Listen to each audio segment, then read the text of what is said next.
Hey, I know who that is. It's Manny Faces.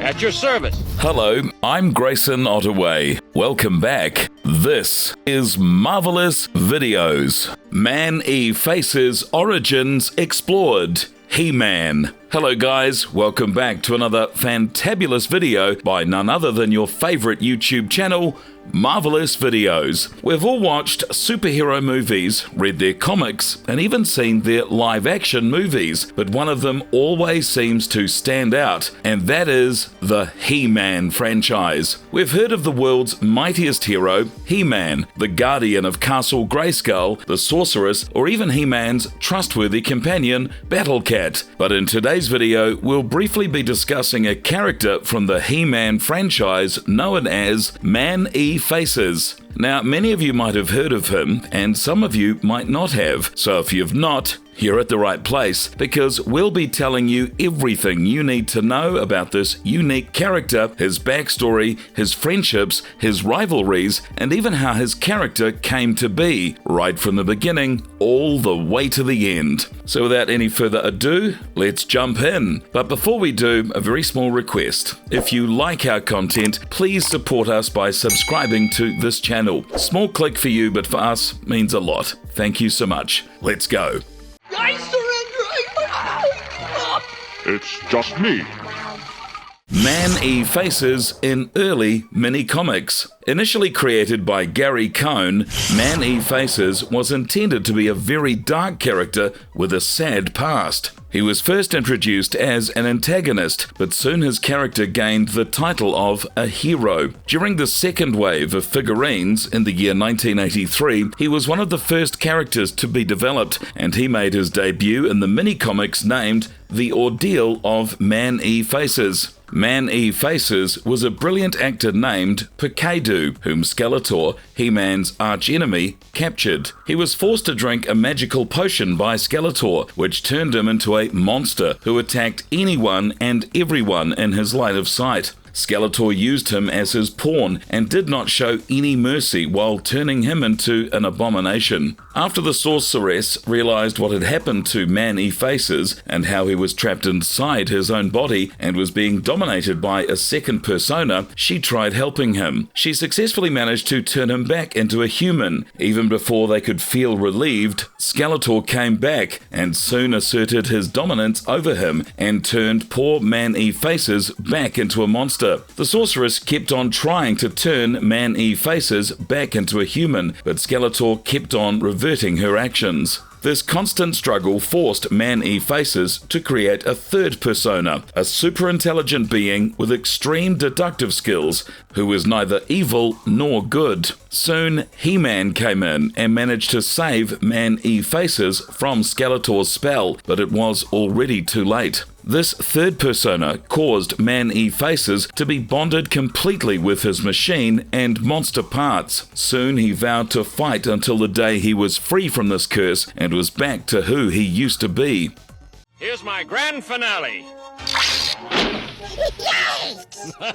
Man-E Faces' origin in He-Man and the Masters of the Universe, 1983 through 1985. You might have noticed that Man-E Faces' backstory was significantly changed into something much less depressing if you've watched the He-Man and the Masters of the Universe series. In this storyline, Perkadu was somewhat of an outcast, a mutant, as he had the extraordinary power to change his face into whoever or whatever he wanted. He could have a robotic face, a monster face, or even the mighty Skeletor's face. He was a master of disguise. The change in his backstory was done in order to make his past seem less dull or heartbreaking, so that the character was more suitable for the younger audience the show was aimed at. Fun fact: did you know the name of Man-E Faces sounds very similar to Many Faces, which symbolizes his multiple personalities and multiple faces?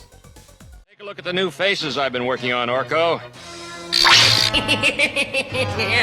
The mystery of Man-E Faces. The episode began with everyone getting prepared for the Queen's party. He-Man was urging that they better hurry up or they'd miss out on the grand surprise. Upon hearing the word surprise, Orko instantly used his powers and set up the whole room as beautifully as possible. After Orko demanded to see the surprise, He-Man asked him to turn around. As Orko turned around, he was instantly scared to see a man with the face of a monster. Cringer and Orko both seemed to be terrified, so He-Man asked the man to turn into somebody else. After the person turned into a robot and then back into his usual form, Cringer and Orko realized that the man was none other than their new friend, Man-E-Faces. Man-E-Faces excitedly showed them how he could change his face into Skeletor and even Orko himself. This made He-Man burst out into laughter. During his demonstration, Man-at-Arms came into the room, curious as to who this man was, as he'd never met him before. Man-E-Faces introduced himself and thanked He-Man and Teela before taking his leave. This made Man-at-Arms even more confused, and upon seeing that his dear friend was even more curious than before, He-Man told him what had actually happened. During the flashback, he started by mentioning his friends, the Widgets. A monster was haunting their fortress for several nights. As the Widgets were discussing whether the monster would return, a loud roar was heard in the distance, terrifying every one of them. He-Man kept narrating that Man-E-Faces was not really a monster, but just a bitter outcast who everyone hated for having the ability to turn into someone else. Soon, Man-E-Faces broke down the door of the fortress and started creating havoc. When one of the Widgets suggested they light up a flare to call He-Man, he jumped up on the flare and crushed it with his bare arms. Not only did he have the power to change faces, but he also had the strength to crush a metal flare into a ball just by his own strength. He was definitely strong. Soon Skeletor took notice of Man-E-Faces and asked Beastman to get the Collector ready so that they could leave at the earliest and make their evil ally. Unknown to everyone else, Zoar, the Falcon, had seen everything with his own eyes and rushed to He-Man to tell him about everything that he had seen. When Zoar reached, Prince Adam was deep asleep in his bed. After hearing Zoar's squeaks, Adam woke up to the Falcon, communicating with them telepathically, telling them how the Widget people needed the help of He-Man. Adam brought out his mighty sword, and by calling on the power of Grayskull, he turned into He-Man. While he rode Battle Cat to the Widget town, he was approached by the Sorceress and Orko, who questioned him about where he was going this early in the morning. He-Man told them about the problem and asked them for their help.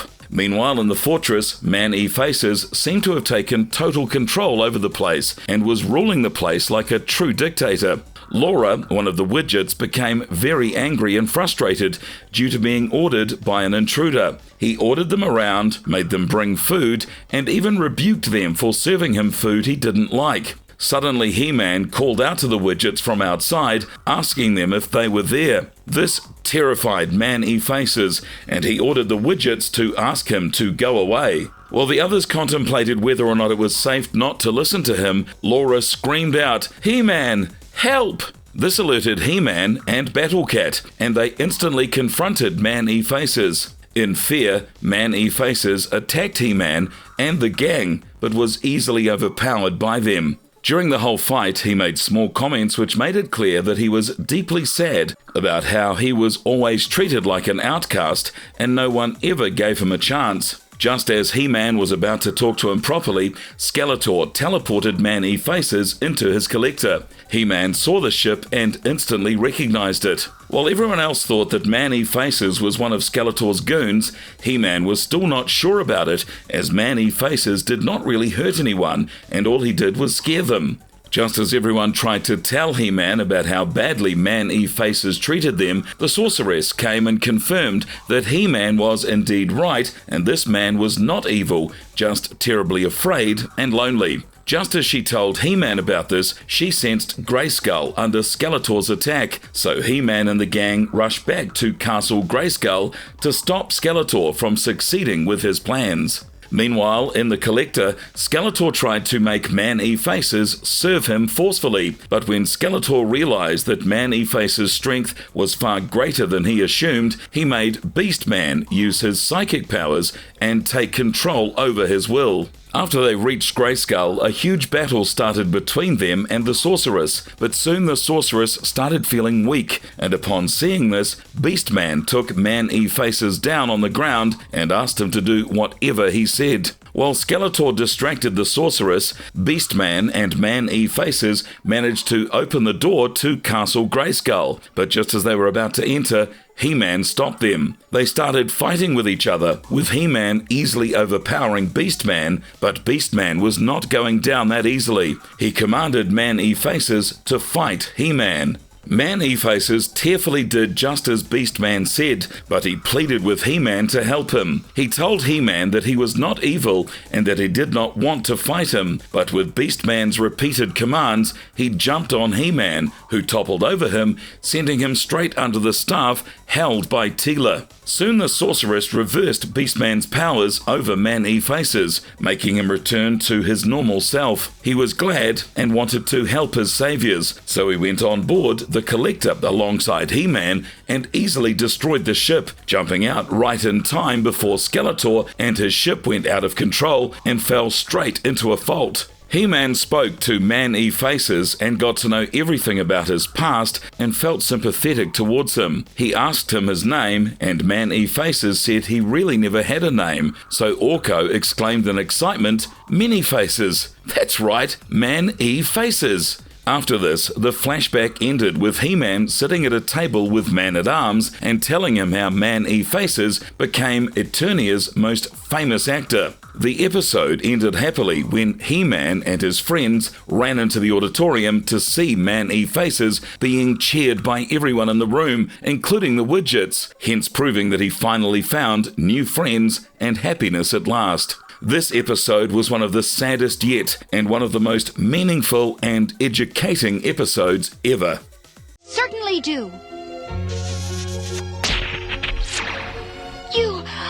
Shadow of Skeletor. In Season 2, Episode 15 of He-Man and the Masters of the Universe, we see another appearance of Man-E-Faces, which gives his character even more depth than before. This episode was one of the main reasons that fans actually started to like and admire Man-E-Faces. At the beginning of the episode, in the Royal Palace, we're shown Teela and Man-E-Faces rehearsing the ending scene of a drama in which Man-E-Faces was going to appear later. Man-E-Faces was showing off his monster face when suddenly Ram Man came into the room and thought that Man-E-Faces was an actual monster. He charged towards him at full speed just to miss and crash into the set in which the drama was supposed to happen. Man-E-Faces, obviously irritated by Ram Man's dumbness, confronted him and they started quarreling before He-Man stopped them. This caused them to become upset with each other and they stopped talking. Everyone was concerned for their friends as they did not want the two of them to just stop talking forever and started to make plans on how they could revive their friendship. But as soon as they were just about to finalize a plan, they saw Doombuster moments away from crashing into the palace. To stop that from happening, Prince Adam quickly turned into He-Man and made a human whirlwind, which redirected the aircraft's crashing location. When they go inside the ship, they see Beastman there and quickly immobilize him. Man-E-Faces decides to turn into Beastman in order to find out what the evil Lord Skeletor was planning. While Beastman was kept in the royal prison, Man-E-Faces started the Doombuster and went to the rendezvous place. But while all this was going on, the tension between Ram Man and Man-E-Faces kept on rising. The heroes were shocked to discover that the ship was transporting them to the Dark Moon, commonly known as the Moon of Eternia, where a photon blaster cannon was pointed directly at them. At the last second, the cannon turned away to demolish the mountains on the bright moon, close to the location of the planetary government of Eternia's moon colony, assuaging Adam's anxiety, but the fear that he would have to transform into He-Man in plain face of those who did not know his secret still worried him. While everyone left the spaceship, Man-E-Faces stayed back to complete his disguise and plan. Professor Orion told them that the residents of Dark Moon were planning to begin a war on the people of Bright Moon. Just thereafter, Orion received a signal from King Barbo of the Dark Moon, accusing Bright Moon for a number of catastrophes that had befallen his people and ripped up the Friendship Pact. The giant solar mirror that Orion's people had built to bounce sunlight onto the Dark Moon was displayed to the heroes. Adam and Ram Man shuttle back to the Dark Moon to conduct peace talks after realizing that only Skeletor would wish to pit the two moons against one another and terminate the Solar Mirror project. In the meantime, the Doombuster touched down on the Dark Moon, where Evil Lyn, Trapjaw, Merman, and Whiplash welcomed him as Man-E-Faces started his act. Skeletor had accelerated the plan due to Adam's interruption, and Beastman had come only in time for new instructions. While all this was going down, Beastman from inside the cells of the palace summoned a wild creature so that he could cut off the power and inform Skeletor about the imposter amongst them. Man-E-Faces persuaded the evil warriors to inform him about the sabotage that they'd carried out and how Evil Lyn had pretended to be a peasant girl to blame the Bright Moon colony while they travelled to the Dark Moon colony. Man-E-Faces was heavily wounded by Skeletor, who had just arrived on the Dark Moon with the actual Beastman before he could alert his allies. Adam and Ram Man, who were nearby, saw the incident, and Ram Man impulsively jumped in to save his friend, whom he had now forgiven. In order to assist the two of them, Adam changed to He-Man. While Skeletor returned to the Photon Blaster Cannon with Trapjaw and destroyed the Bright Moon, he asked his soldiers to keep the heroes occupied. But before it could damage anyone else, He-Man quickly caught up and dismantled the cannon, spoiling Skeletor's plans once again. The episode ended with the Dark Moon and the Bright Moon people renewing their friendship, just like Ram Man and Man-E-Faces did. In fact, this very episode caused the writers to declare Ram Man and Man-E-Faces to be the best of friends in the 2002 series, He-Man and the Masters of the Universe.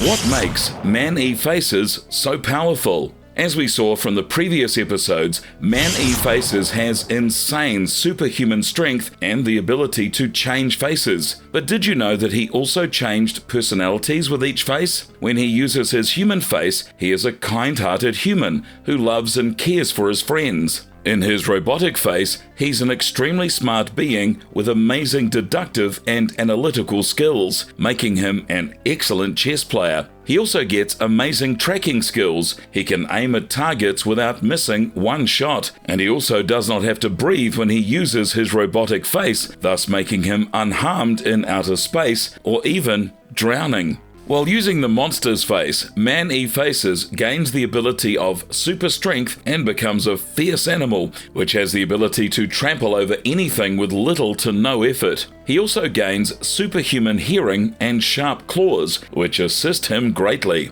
The only backlash he faced with the monster face was when Beastman started controlling his mind. But now that he knows how to overcome that spell, he's better than ever. He even carries a blaster gun, which he uses to blast enemies away. And one of his greatest strengths is not his superhuman abilities or his insane IQ when he has the robotic face, but his amazing acting skills, which he can use to fool almost everyone into thinking that he is a completely different person, even going to the extent of copying their voices and the way that they speak. No wonder he's the greatest actor in all of Eternia.